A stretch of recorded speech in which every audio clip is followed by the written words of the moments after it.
I was actually on the way back from Michigan, and I had been talking to Coach Horton, who was there at the time, who was the running back coach while I was there. And then Brandon Allen's dad, Coach Allen, was there, and I'd known him forever.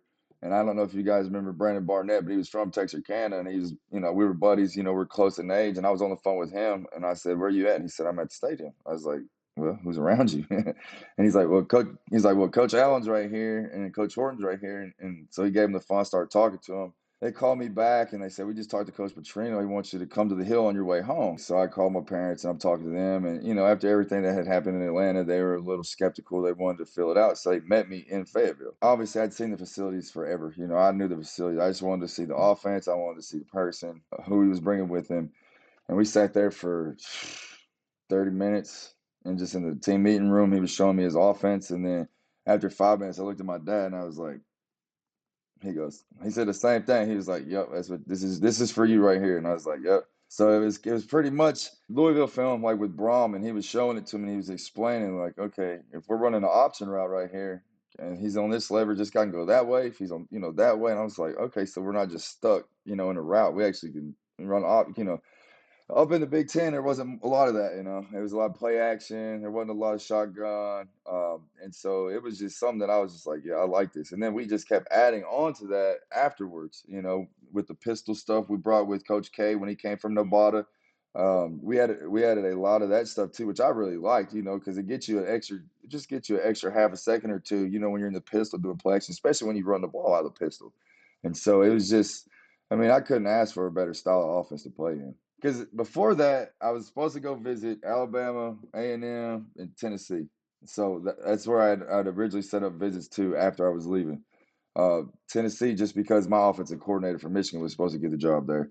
So that's the only reason I was thinking about that, because I was familiar with the offense. And then this is just when Saban is getting to Alabama, and he'd coached the offense. And my goal was to play in the NFL. And then I don't even remember who was at A&M at the time, because that wasn't even. I mean, that was just a maybe.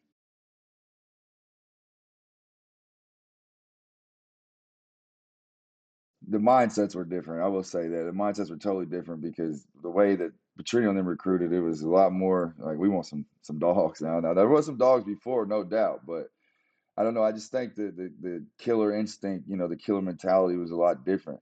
And it's how we got Joe Adams, the decommit from USC. That's how we got Childs. That's how we got Jarius. They could have went anywhere in the country. All you had to do was execute. If we didn't score in the really the goal was to score on the first drive, but we didn't want it to last longer than 4 or 5 plays. We were just trying to score early, get it, get up on the board.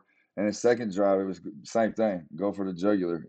Try to score as fast as you can.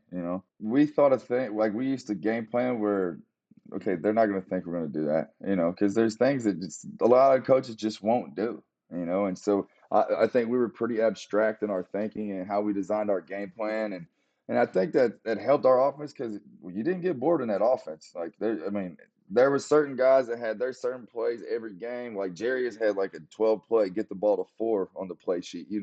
Like we need a first down or something. Let's get the ball to 4. It's just what it was.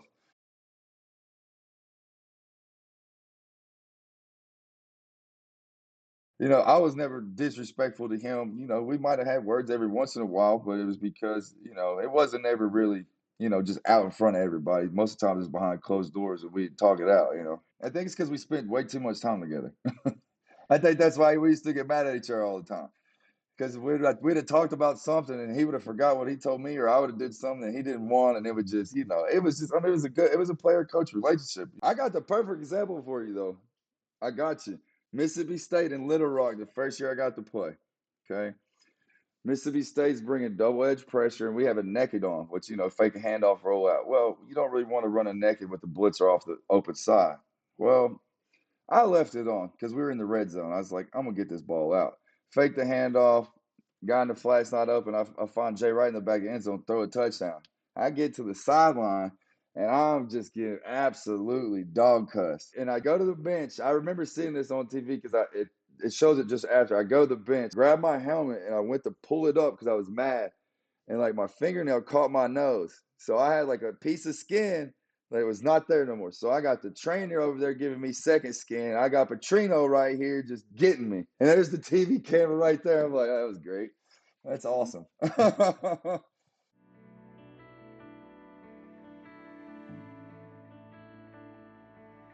I mean, obviously LSU and Little Rock will always be one. You know, they're playing Pour Some Sugar on Me, and you're picking up sugar packets as you're walking off the field. That was pretty cool. Um, I mean, there's just so many. There's so many plays. Like this, the third play of Alabama or second play of Alabama game. I ain't never heard Razorback Stadium that loud, and I've been going there since I was a kid. I just never heard. I mean, the hair on the back of my neck was standing up. So it was just, and it continued after the touchdown though. It wasn't just during the touchdown. Like it continued into the kickoff, continued when we were on defense. Like it was just nonstop. I mean, it was just something special to be a part of. Well, I mean, it's just a dream come true. I mean, anytime you could put that helmet on, like Coach Nutt used to say, there's only one hog helmet in the country. Only one team gets to put that on. Like, I never forgot that just because, I mean, that's what I grew up doing, man, watching the Hogs, watching Sterner, watching Matt Jones, watching McFadden, all those guys. There's so many you can name. And just watching those kids, or those guys when I was a kid growing up, it's like, I want to be like that one day. So it was definitely emotional. I pulled on the campus. I was just sitting out, in the pit. I guess that the pit's still there, the parking lot, but before the suites and stuff, and you can see the field. And I was just sitting there like, yeah, I'm here.